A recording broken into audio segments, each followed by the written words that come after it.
Hey, welcome back. Thanks for joining us again today. Hopefully you're not as anxious as you might have been yesterday, and the small steps that you started taking yesterday, maybe with your teammates and personally, have helped calm you down a little bit. For me, it felt a little bit like being a first-year teacher on the first day of school. I came home exhausted and needed a break, and I'm sure you guys probably did too. Again, we know that a lot of people have not put their toes into the ed tech ocean before, and we get that. We're here to help you. Just remember to always start small. As I always say, you can conquer all of this the same way you eat that elephant, one bite at a time. So make sure you reach out and contact us. We would love it. I'd also like to say that your coaches and I, we appreciate all the thank yous that we got through the emails. Just a quick note, because it sounds like it's a backhanded compliment almost, but when you start replying to those things and saying thank you, and right now I know we are inundated with email requests that it fills up and gets hard to kind of navigate through the email. But we love it. We thank you very much. It's crazy in my email at this time. Today, Google Classroom Intermediate. We're just going to sort of pick up where we left off yesterday and walk you through some tips and tricks. But we do have a co-host here today, and hopefully he'll unmute himself, or maybe I have to unmute him. Oh, nope, there you go. There we go. Good morning, everyone. All right, so my friend, my colleague, my podcast partner, just an all-around great guy, Dan Hopman. I appreciate that. Thank you. Hey, no problem. All right, so I'm going to start sharing my screen so you don't have to look at me in Tahiti anymore. I love being able to teach out in Tahiti. So a couple things to think about as we get rolling here. And hopefully I'm on the right screen here in a moment. Yeah, this is the fun of all of this.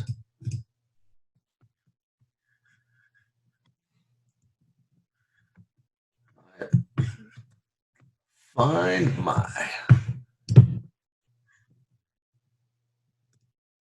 correct screen. All right, I'm going to stop sharing again. Apologize. Let's find it.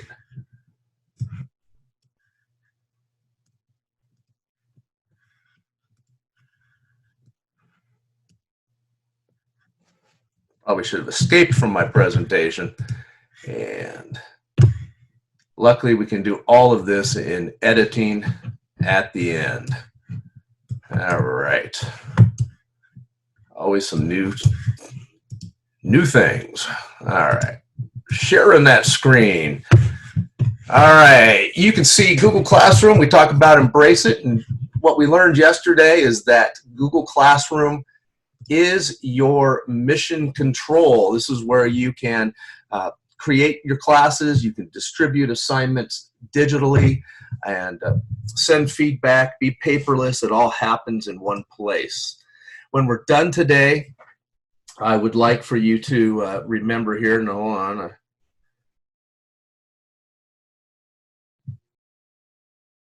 Dan made some changes, that's good to know. We want to make sure, we review how your students access Google Classroom, how your students will turn in assignments, answer questions. We're going to talk about more settings. I did some yesterday. We'll review those, how to give feedback to your kids, and how we integrate the calendar as well. The to-do list is awesome. How we mute students who are goofing off in the stream or in the classroom. If you delete items, how to see them, and the most awesome thing ever, reuse a post. Now, with that, let's take a look again at our classroom. So yesterday, I created a class called Remote Learning Island. Remember that it had the stream, classwork, people, and grades, and one of the first things we did talk about was the settings over on the right. And from here, we talked about some of these general settings of who or not, whether you're going to allow students to post their own comments or just make comments off of your posts, or whether only you as a teacher can post or comment. That's your choice. And I said yesterday, we're in an extraordinary time, but some instruction to the kids about how to behave in the classroom stream and commenting back and forth with each other needs to happen. It's important, but we'll show ways to mute them if we have to teach them that way. So I left it on for everyone can post and comment, and we're not worrying about the grades.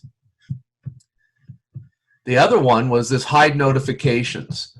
If you don't pick hide notifications, every time you do something in classwork, it posts an announcement in the stream, and your stream gets pretty muddied up.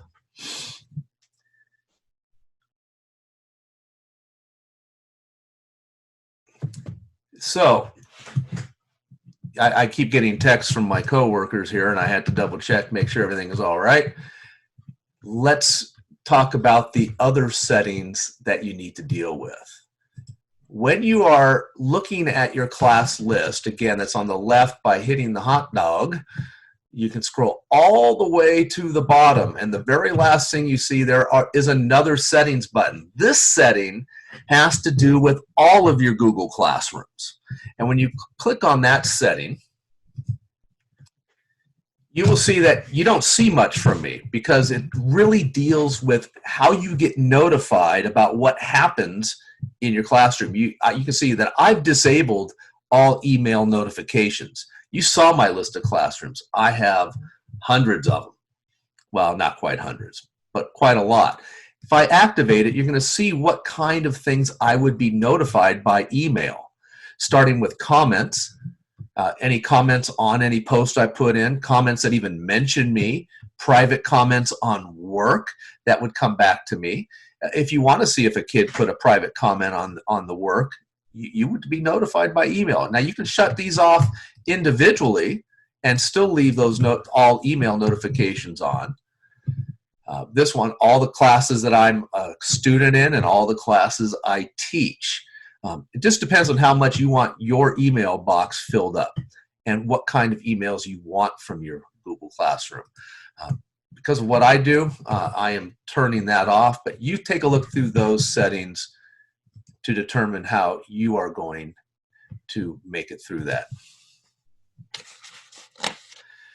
All right, so the other thing is, and I'm going to come back again into my remote island class in the classwork section, and I want to talk about two buttons that we didn't talk about yesterday. One is Google Calendar, and the other is a class drive folder. As soon as you created your Google Classroom yesterday, a brand new folder was made in your Google Drive called Classroom. Do not remove that folder. Leave it alone. Inside that folder, there is a structure that helps Google Classroom work. So you will see that I am in the classroom for my Learning Island quarantined class. And inside is a folder that is created for every assignment that I have put in. So I can always come into the assignment and access and look at what's inside the folder. But understand that this is just a place where the work is stored. The best place to access any kid's work is within Google Classroom without going out to that Drive folder.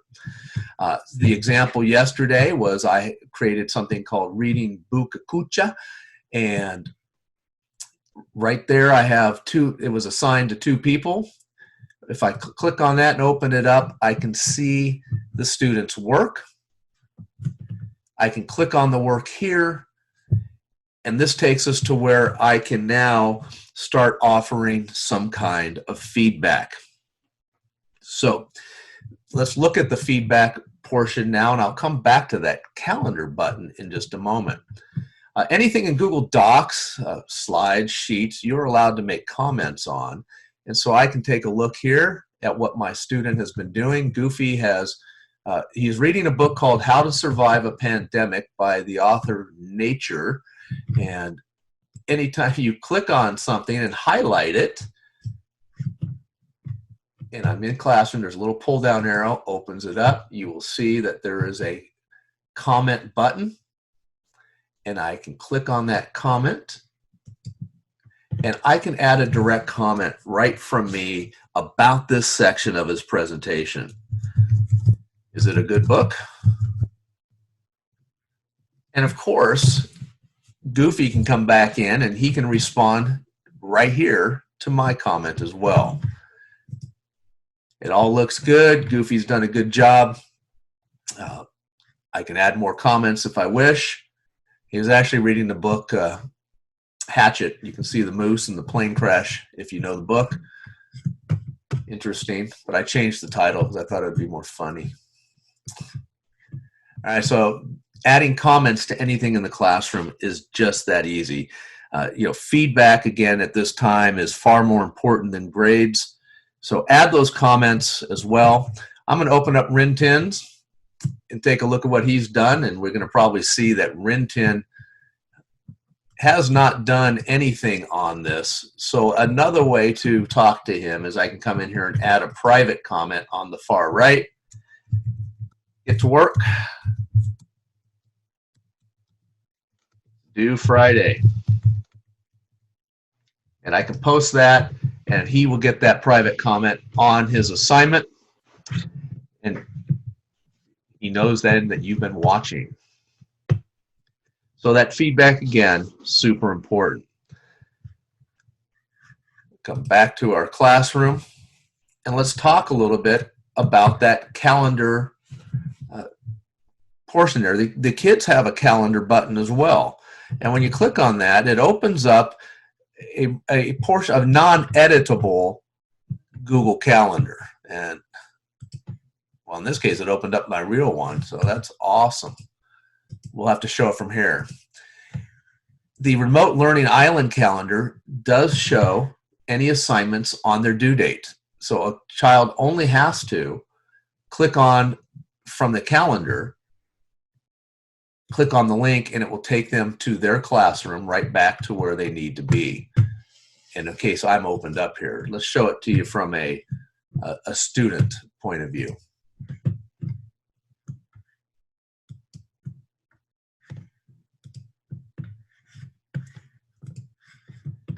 So I'm in Goofy's class. Here's his reading. Let's come back to his classwork area.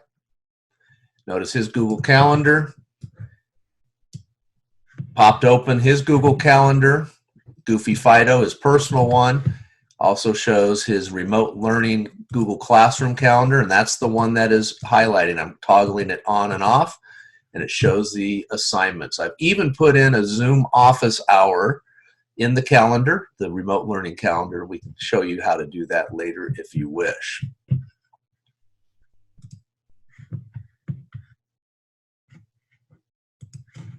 Dan, while I'm toggling around, are there any questions that we should deal with at this moment? Not right now. The only question really we've gotten was, are we recording this? Absolutely. This morning, Steve sent out a link that will send you to where we're housing all of our videos. So yeah, if something happens, you get bumped off, you have to go to another meeting, whatever it might be. We maxed out on participants at the 300 point right now. So we got 300 of you in here. Oh yeah, and so for those of you that have colleagues that are trying to get in, and if you want to let them know that, we're recording it, and we apologize for it not being open for everybody, but we did max out. So let them know that we will we'll get it recorded and uploaded for them. Okay, so from here, I put in a question yesterday, and just to talk about what you can put in here, and we'll view the question. It was, hey, watch the video and then answer the question. And this is from my end of it, not on the student. But you can put in little videos that you make. In here, I just did a little card trick, but what I want to encourage you is when you actually send a link or for a kid to watch something or go to a website, remember when you create an assignment, you can do more than just send the link. I'd like to just demonstrate. So I'm going to make the assignment real quick, and as a quick reminder, this is the fake assignment. That you can add more than one thing. I can add a link. Go to kansasband.com. All of you who've been to my training know that's an important link. And I can create a doc along with it, because what I want them to do is to be able to reflect on their learning. I mean, that's some higher level stuff right there. As soon as we create the docs and give them each their copy and say, reflect on what you learned from watching this video. And now the kids have to do the work as opposed to just doing a quick multiple choice quiz some way. So remember that I can add numerous things. I can add slideshows. I can add that might explain what to do on the assignment, links out to tutorials, and as well as documents and things for them to do the reflections. So I'd like you to keep that in mind as you work through an intermediate stage, is that you don't have to do just one thing in an assignment. You can attach many things that are related to what you want your students to do and make it a little bit more robust. Couple of other things in the intermediate section that I think are huge. One of them is when we come over here to the people section. Now, this may not work so great as being remote teaching. However, if this was your regular classroom, regular school, and you're doing things out of Google Classroom, and mom or dad, guardian calls you up and says, hey, how is my son Goofy doing? Is he missing any work? We all pray for that. And all you have to do is from the people section, click on Goofy's name, and you're going to get a quick overview of what has been assigned to Goofy, anything that has no due dates, anything that's been turned in, and of course the answer or questions that have been answered, there is a check mark. So, and if there was a grade, the grade would show up next to it. So you get a quick overview on how each kid is doing. But even better, go ahead. Sorry, Steve, can I stop you for 1 second? Yes. Okay, a lot of the comments that are coming in, a lot of the questions are going back to the private comments. I don't want you to get too far with the grades before looking at the comments and letting you know that that's where their question is. So I don't know if you want to go back and do that, or if you want to continue and then go back. I will finish this whole thing about how to see what work you need to do. And Perfect. So we will come back to that private comment business. And while I'm underneath the student, and you can see that this highlights, I can click on any one of these. It will take me directly to the student's work, so I can go provide those comments. Another way that you can get to students' work is over at the hot dog, and it's one of my favorite buttons, which is called the to-do list. A lot of people don't look at that because they want to hop into the classroom right away. But when you click on the to-do list, it first defaults to the work in all of the Google Classrooms that you have ever made. And it lists them, every assignment. It looks like I have a lot of work because I just don't grade the work. But there is a pull down arrow, and I can change it to just one class that I want to look at. And I get a quick overview of who's turned in work, because I can see that one person has answered the question. One person has turned in the Boston Tea Party one. So let's just click on it. And I can see that it was Goofy. He turned it in. I am going to click on his assignment, and now I'm back to those private comments. The private comments go to the student, not to the class. So when I post that, I can show you what it looks like on Goofy's side, as long as I pick Goofy's correct window. So we're going to give that a try. And I did. That's the miracle of miracles. Let's come back to his classroom. And I think I left that in Boston Tea Party. Let's go view the assignment. And you can see right here, he can see my private comment. I wrote go to the student as the example, but I could have said good job, keep on doing great work. Whatever it is, I can provide that. So hopefully that answers that private comment question.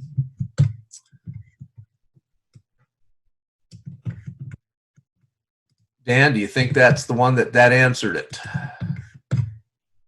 I think that's part of it. The second part of that was on the student side, where do they receive that comment? Okay, I just showed that on the screen. Yeah, because so I yeah, was in at Goofy's, right? Yep. Awesome. All right, so it should be back on my screen, looking at Goofy's work. And just to reiterate again, how can I make comments directly on a document? I can highlight it. If a plus sign shows up, I can add a comment here. This is a comment on the work, not a private comment in the assignment in classwork. So whatever you want to say, you can add the comment. When Goofy opens that up, he'll be able to, and opens up his doc, he will be able to see that comment. It might be here where I offer some tips or some advice on how they need to edit or improve what they're doing.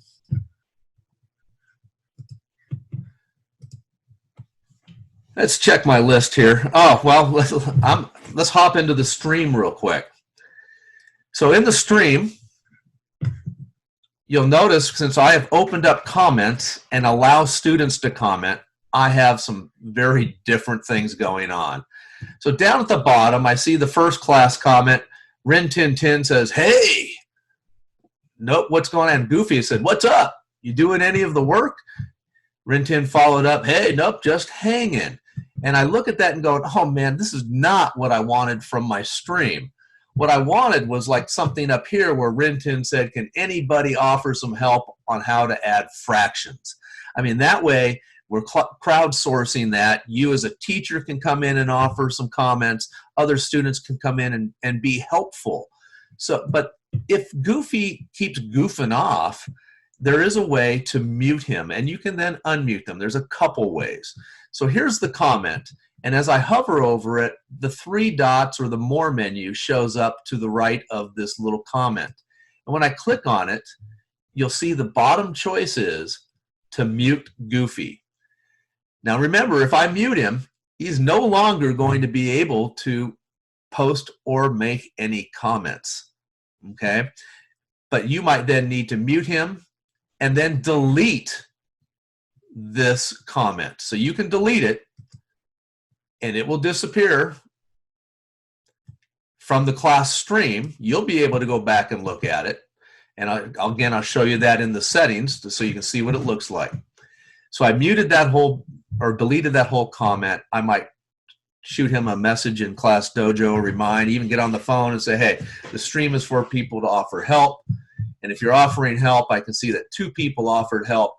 Goofy says, hey, which problem are you having? What are you having problems on? And I guess he wanted a response. And I put in a YouTube video from Khan Academy that shows how to add and subtract fractions, and maybe that would help as well.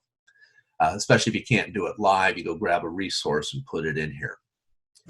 So I did mention that you would be able to see any items deleted, and that takes us back to that settings again. And the one in the general says show deleted items. If I toggle that on and click save, and we come back here, you can see that this is the comment. It's grayed out. That was made. You can see it. It's not in the stream anymore for the students. Usually when I delete it, I go deal with that right away with the students, and so I just delete it, and hopefully you don't have to mute them. So just to review the whole muting, remember you can come in and on the 3 dots, mute the participant. The other way to mute them is in the people section. And of course we have Goofy right here. When I select Goofy, there are some actions that can be taken. So if I need to mute more than one, I can select as many as I need to, and I can mute them from being able to post and comment in the classroom as well. All right, so we're getting close to, and I don't want, I've given a lot, and I have probably just 2, maybe 2, and it'll probably end up being 5, but we'll see how that goes. Things to show you, and that is another way to offer feedback on an assignment. So I will just open up this reading Bukakucha assignment, look at the instructions again, open up this, well, no, it's not where I wanted to go. I probably have to create a whole brand new one. I'm just going to edit this assignment. Excuse me. There we go. And a great feature that Classroom has put in is this idea to put in rubrics. Think about this. Rather than grades, you create a rubric, and once you've created it, you can reuse them. It defaults to scoring, so we can give it a criteria. Your criteria could be something like the ideas, and this could be you're at a beginning level. Beginning level on a rubric is a 1. And so we might go, oh, I'll just call this beginning again because I'm rushing through this. And I say ideas are vague or unclear. That's a level 1. Then you can add the plus sign. You can make it level 2. And I should probably put this down as to the criterion title should be something different. It is project slides.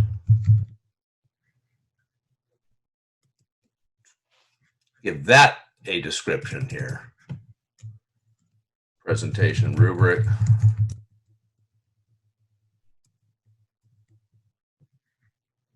After level 2, you get the idea. We got below standard. Whatever you want to call it, make up your own. Add a description of what the below standard is. Add as many of these that you need to in order to have a rubric ready to go with your students. And when you grade the assignment, I didn't save it, so let's put it in for right now. There's errors that they want me to fix because I jumped all around. Delete. That's what happens when you don't finish your work, guys. All right, we saved it. So now you can see that there is a rubric involved, which is cool. I open up the kids' work. And when it's time, let's open it up correctly. Student work. Open up Goofies. You can see that the rubric is right here. Here's my project rubric. I can see what a 2 and a 1 is. And I can start putting in the points just by clicking on it. You got a 1 out of 2 on this. I would have to have more parts to the rubric. Play with it. That's not the whole point of today's lesson. All right, so I have one more thing. And so before I go to that one more thing, I'm going to ask Dan again if there's any other questions that we need to deal with. Not really. One of the questions was, if a student is muted, do they still see the ability to comment and their comments are just not posted? Thank you. You're welcome. But other than that, that's about it. And I lied. I have 2 more things now that I'm looking at my notes, you know. So if you are in your stream and you want to reuse that daily check-in, but as your stream fills up, it's going to keep flowing down the river to the bottom, and you might have to scroll way down. There are 3 dots on any of your posts, and one of those is that you can move it to the top. And when you move the post to the top, it moves it to the top for the student as well. So you can just bring it back up, and that'll be one of the first things they see, especially if that stream has a little bit of rough water in it as it keeps on flowing. All right, so now I promise it's my last thing, and it is my favorite thing of all. So I want you to imagine this. You've created a Google Classroom, and the only people in that classroom are you and your fellow teachers at your grade level. You are all teachers in that classroom, and you are all creating assignments and things for students to do in one place. And then you go back and say, all right, now I need to deal with my kids in my class. How can I incorporate what we did as a team and use it for my kids? And that is under the Create button, and that's called Reuse a Post. When I click on Reuse Post, it's going to say, where do you want, of which class that do you want to do this in? And I created a class called our PLC file cabinet. It's where we create together. And here I have an assignment called Thin Slides. Now, what is important here is that this button to create new copies of all attachments is selected. It often defaults to off, and you need to select that so that your kids will get a brand new copy of whatever it is. And we click reuse. As it generates the assignment we created in one class together, I'm putting it into my class that has my students. It is taking a minute. It might be due to the fact that we have 300 people in this. And here it is. It prompts me right into where I edit it. I can type in directions if I hadn't before. Choose the permissions on what you want to have the students do. In this case, make a new make a copy for each student. I can change the grading just like you were taught yesterday. I can give it to specific students only or to all students. I can give it a topic. This is week 2. And I can even add in that rubric if I had used one before. So click assign, students get it, but it was already created. I have basically a digital file cabinet that I've collaborated with my team members on, and we can all go to it and reuse those posts. I think that is money. All right, so last call for any questions. Hey, Steve, show reusing the post one more time.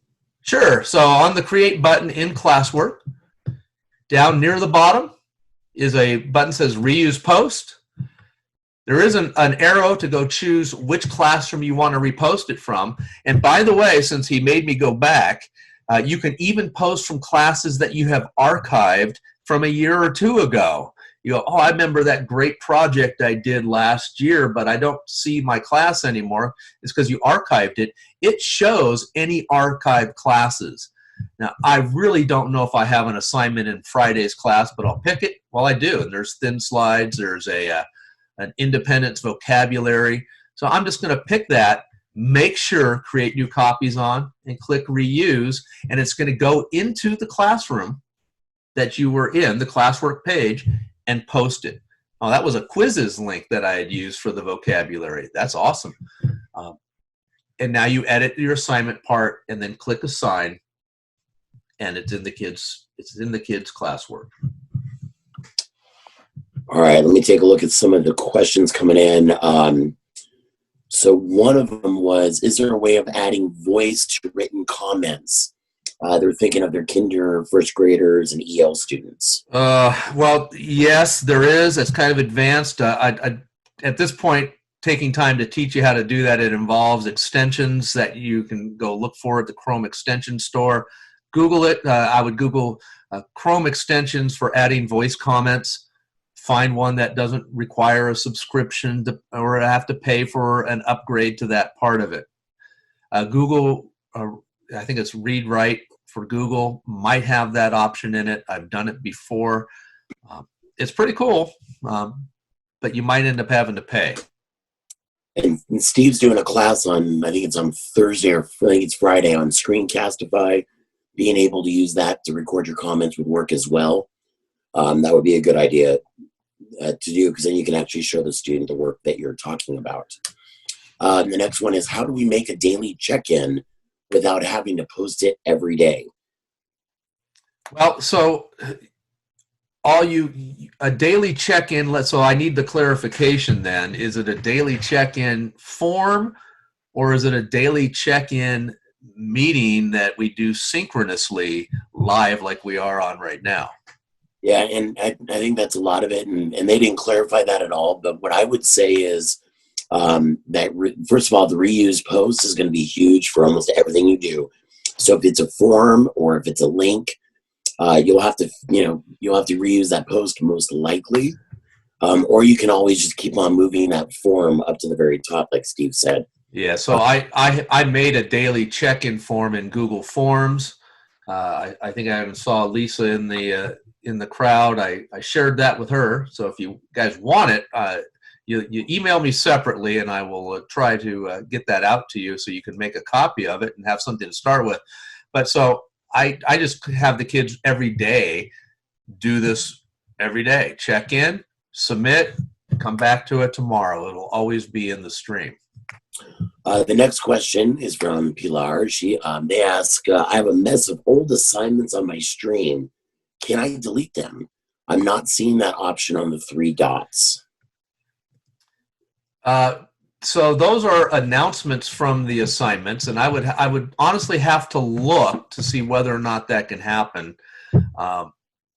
At this point, what I would do is just make sure I turn off that setting so nothing else muddies it up, and all new announcements will be at the top. Yeah, that stream can get pretty hairy really quickly with all the assignments that you guys will probably be posting. Yeah, by turning off that the notifications in there, it takes it from a level 3 or 4 rapids down to a 1, and you can easily cruise through it. Another question, and I think this is a really good one from Sharon. She asked, can the students submit it more than once? And if you can just talk about the idea of submitting, unsubmitting, and then resubmitting, sure. They might be a little bit more clear. So let me come back here and show you one of the classworks. And I'm going to go to the Bukakucha. You see that 0 have turned it in. I'm going to go to either Goofy or whoever I end up picking here. It's sometimes blind for me. So here's Goofy's. I'm on his classroom. Here's classwork. And here's the reading Bukakucha. He's viewing an assignment. You can see this is the work he has to turn in. He has not turned it in. As soon as he turns it in, it's going to say, yep, it's turned in. And what the student can do, as long as you're not opening it and using it, he can unsubmit it. And it comes right back to him. It says, oh, I didn't mean to turn it in. Let me unsubmit that work. On your side of it, you have the option then to look at it, offer your comments. Oh boy, that was craziness. Coming back to our screen, you have the option of seeing he's turned it in, so let's open it up. As soon as I click it, now this was an ungraded assignment, but while I did add a rubric as well, I can add those private comments. I can click return right here, and I can sit there and say we'll be notified and check any grade you've left. I've left a grade because I did the rubric part of it. So that's one way of looking at it. Back from the student work screen, before you open it up, you can click on his name, and you can return it from here as well, just to that one student, and put in another private comment. Hey, it's not finished. Keep working. And I can then hit return, and I've returned it back to him, and you can see in my window that I have returned one. That one returned was back to Goofy, so I know who I've already dealt with, and Rintin still hasn't turned anything in. He's out chasing squirrels. Anything else? Or his tail. Or he's chasing his tail. Let's see here. Can you send a private comment to a student not attached to an assignment? The question on that is, I don't know. But I don't believe you can. I don't believe so either. No, I'm going to take this. I'm going to take that back, because in the stream, and if you click on share something with your class, let's just come to it, which is at the top of the stream, you can select which students see what you share. So if I only want Goofy to see, or Goofy to see a comment, I just select him and say, hey, Goofy. And hopefully you don't do this, right? What's up? Question mark.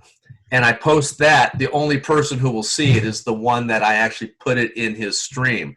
So again, private in the fact that Goofy will be the only student who sees it. It's going to muddy up your stream if you do that to everybody.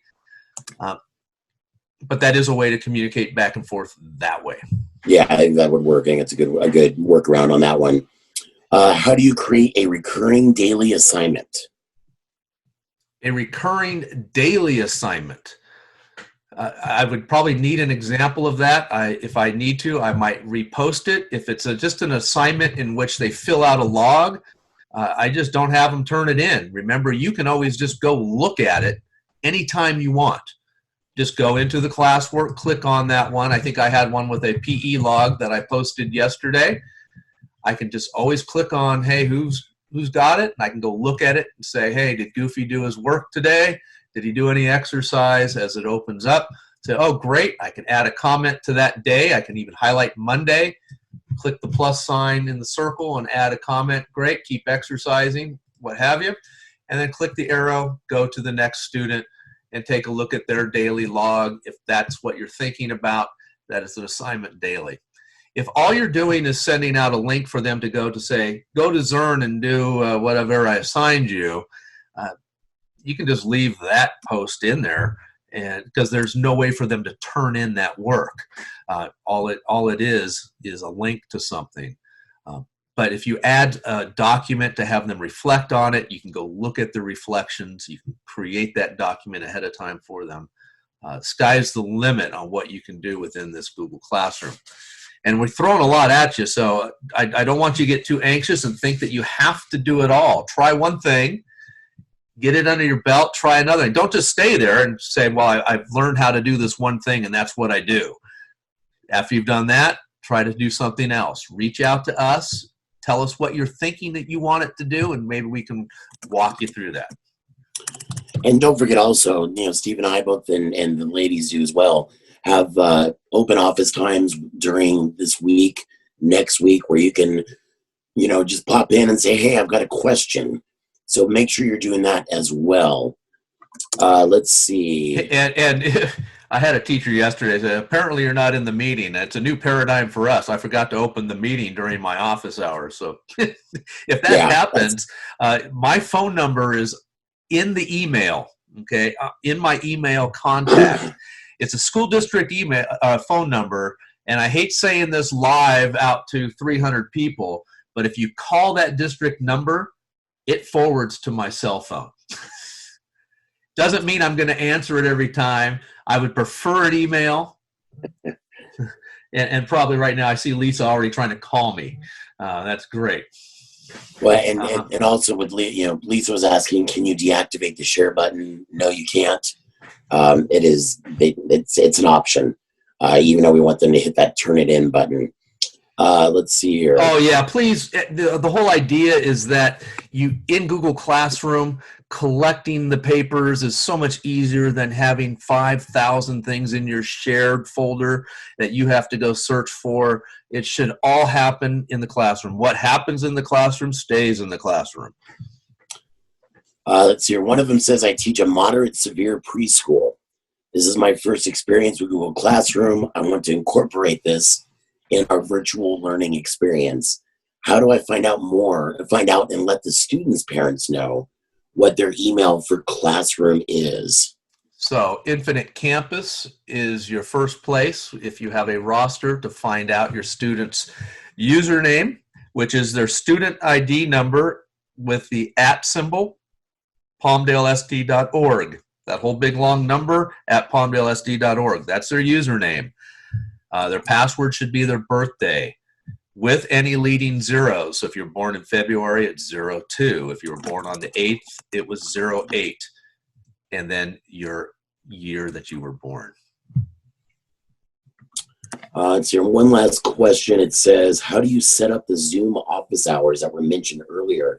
And I think really that what they said was more about the calendar, and I guess you mentioned that we had office hours in the calendar, and I think there might have been some confusion on that one.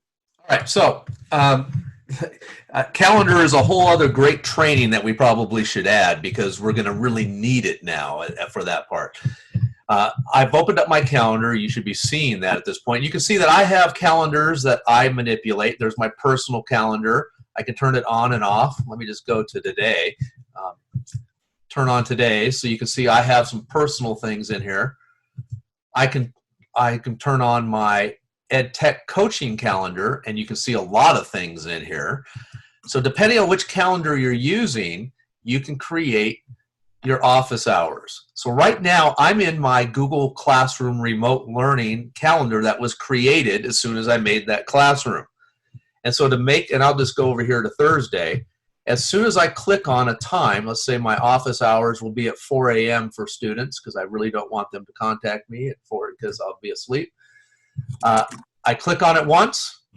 I always recommend clicking on more options so you can see a bigger screen. And all I would have to write down here is virtual office hours, or whatever you want to call this meeting time. Look at the time period, April 2nd from 4 to 5 a.m. I'm available, and I have a choice to make it a Zoom meeting because I have added the Zoom scheduler extension to my browser. If you don't see that, the other one says add conferencing, and you can do a Hangouts meet. Once I do that, I get a link. And this link then can be put out through Remind Dojo, or you teach the kids to go find their calendar through a quick screencastify, because when I do this, I've created that office hour. Let's go on over to Goofy just so we can keep using him. So with Goofy, Goofy has calendars. He has his personal calendar. Every student has one. But he also has this other calendar, which is the remote learning one. Let me turn off his Goofy one. You don't have to see anything. But you can see anything that you posted on this calendar. And here's the virtual office hours. Goofy clicks on it, clicks Join Hangouts Meet. If you're in the meeting and he's in the meeting, you're ready to talk. So that's important to understand. And if you actually just put a link in Google Classroom that's not an assignment, it won't show up on this calendar. So it's really helpful to know how to work from the calendars. It's just easier. All right. One of the questions is, so does each student have a calendar for each teacher's classroom? Yes. And so I quit. I'm back on my calendar. So let's come back to mine where I can see it. All of these other calendars, every Google Classroom, it would be here. Now, I actually have hundreds of calendars that I've hidden in here because, you know, Infinite Campus made calendars for me when Hapara was put in. Other teachers' calendars that I can look at. The ones I use often are the ones I don't hide. I look at all my ed tech coaches, my coordinator, professional development one. Those ones I leave there, and I can turn them on and off at will so I can see what's going on. So here's both calendars on. My remote learning Google Classroom. Oh, there's a office hours on Wednesday. There was a question that's due tomorrow.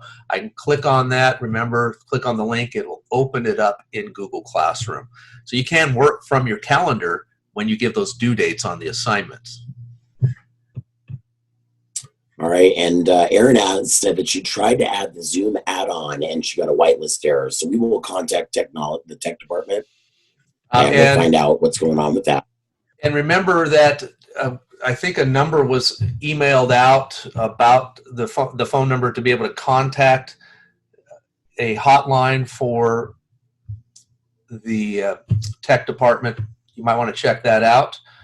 I don't remember exactly what it is off the top of my head, but it was out there. For middle school, if we have multiple classes, can we have multiple calendars with the virtual office hours? Yes. That's kind of the simple answer because the actual answer is a little bit more detailed than that.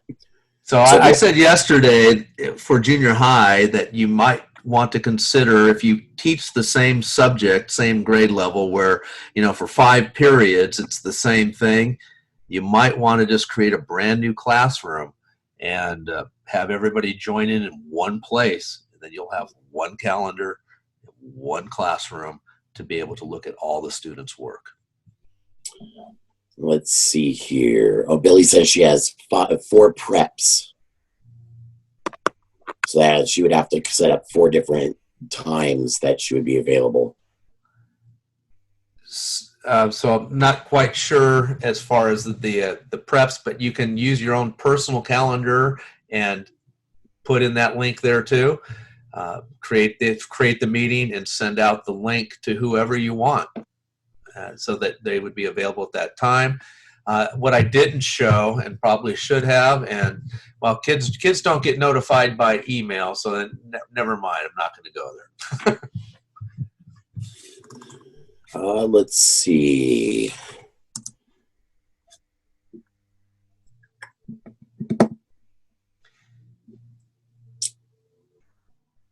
And by the way, if all this was as clear as mud, we're going to redo it again at 9:45.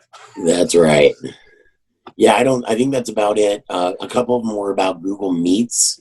Our student Chromebooks enabled for Meets. They'll be enabled for students to participate but not create. So if they're invited by a teacher, they'll be able to participate, but they cannot interact with each other. Is the district going to release Chromebooks to the students? As of this morning, the district has received over 1,000 requests for Chromebooks by students. So that is going to happen. How that looks, that's the part that they're still working on, because that's changing. Yeah, as we know, a lot of this is pretty messy. Yes, there is. Just a couple more just general answers I'm going to give. How is Steve doing all this? He's doing it using Zoom. Zoom is the presentation software, so you can see not only the teacher's screen, but you can hear us and interact with your teachers. So that's why he is doing that. And so if you want to know about Zoom, Thursday I'll be doing 2 classes on Zoom, so feel free to pop in on those. Is there a tool for translation? Lynette, can you give us more information on what you mean by a tool for translation? Because whenever I hear that, I think of Google Translate. Or are you looking at something a little bit more with more depth? Let's see here. I teach first grade, and we need to teach synchronously at least once a day. I don't know if this has already been asked, but can you reuse the same Google Meet code every day? As long as you don't close the code out or delete it, yes. But again, we'll talk about that on Thursday. Do you have any suggestions for the best way to use Google Classroom for first grade? Start small, get them started, get them in. You might want to start off with just asking a question so they know how to answer a question. Sorry, go ahead. I'm sorry. Then maybe go from there to make a simple assignment with a document attached. And maybe after you learn how to do, like, say, Screencastify this week, I think I'm doing that class on Friday, you can actually walk them through on what to click on. Get the video link to them, and they can see how to do it. And students are the first grade and lower are not getting Chromebooks, so they'll probably be using some other device, like a parent's phone, parent's computer. Like we put up on our Facebook, they might be using their Xbox or their any one of those devices. So don't make whatever you're going to have them do online be so robust that devices like that might be a problem. Make it to where it's something real easy for them to complete, and then worry about the synchronous part when you're one-on-one with them. Let's see here. Do parents know about the Chromebook program? Yeah, over 1,000 parents have already requested a student Chromebook. So yeah. If they don't know, direct them to the Palmdale School District website right here and click on the learning. It doesn't look like a link, but it is. It says Learning from Home. And on this page, there is a Chromebook request form, plus other resources that they can click on to help fill up part of their day. My kid's done with their work. They need more to investigate. You can use some of these resources, but the Chromebook request form takes you right here. There's information about the loaners. There are, for grades 5 through 8, what we call the TAP program. They get one of those. They don't ever have to give that one back. Lynette's clarifying her translation. She means to translate Google Classroom. I believe you can use the web browser translation, and it will actually change it into whatever language you want to. Don't quote me on that because I haven't tried it, but I think it's a possibility. Let us know what you find out. Yeah, and definitely. And if you still need help with that, let us know, and we'll Google it along with you. Google Voice, someone was asking about that. Google Voice is not enabled for our district, so that is not a possibility. Let's see here. Back to the stream. When a post Okay. is deleted, so when a post is deleted, the student can still post, correct? Is it only when Yes, that is correct. That is correct, and they can still post unless you've muted them. And so it says it is only when you mute the student can they no longer post. You just answered that. That's correct. I read your mind. You did. Parents are having problems signing into ClassLink. Remember, parents don't sign into ClassLink, students do. So remind them that they should be using their Active Directory, which is their student number, which is basically their email address minus the @palmdalesd.org, and then their birth date as their password. So yeah, parents should not be logging into ClassLink. Parents should not be logging into Classroom. Right. Well, the bottom line is, if parents are logged into their into Google Chrome or their personal accounts, the kids aren't going to be able to access any of it. Kids need to be logged into their stuff. Absolutely. Something to help my colleagues, and I was having informal Zoom and Google Meet meetings, and I would say that as well for Google Classroom, just to get that flow back and forth. You can always test it out between you guys. Remember that Classroom does not have to be only student or only teacher. The individual classrooms have to be one or the other. So if you want to be a teacher in one of the classrooms and you're not a student, that's a good thing. You can test it out with your colleagues to make sure everything's working the way you want it to. And vice versa, become a student in theirs and go back and forth for them as well. I still cannot add a Google Classroom. What do I need to do? Let me check, because I don't think we've checked the Google group. Let me check that right now, so that way Steve doesn't have to leave Classroom. Would you repeat the question again? I was playing with Zoom. Okay. It says that the teacher still couldn't access Google Classroom. So I'm just looking to see if there's any teachers we need to approve. We restrict Google Classroom to our teachers. So every time a new teacher comes in the classroom for the first time, we have to go in and add them. So Veronica, if you can do me a favor and email me, and I'll put you in manually. Let's see here. Can you show us how students can access a Google Doc from an assignment in Google Classroom? Sure. So I've got one right here. The PE log. Oh, you want to see it from the student point of view. Sorry. Let's go back to Goofy. We've got Goofy's screen back up here. Goofy goes to his classroom. He goes to his classwork because that's where all the work happens. And it was his PE log. So he clicks on the PE log. He can actually click right here and open it, or he can click View Assignment and see where it says your work, the stuff you have to do, and he can click that and it will open up and he's off and running. That's it. All right, so Dan, any final question, because this is going long and Yes.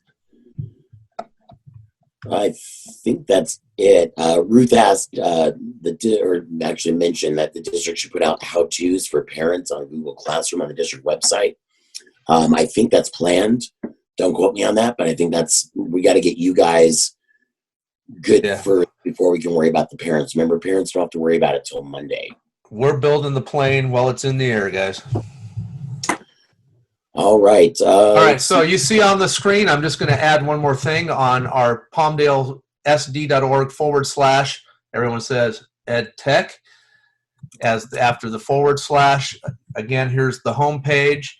There are remote teaching resources, but there is a new link on the left, and when you click on that, you will see a playlist of all of the webinars, and so all of yesterday's webinars, well, Dan did 2 on the same one, so only one of them is up. Same thing will be with me with Intermediate Google Classroom. Only one of those videos will be up.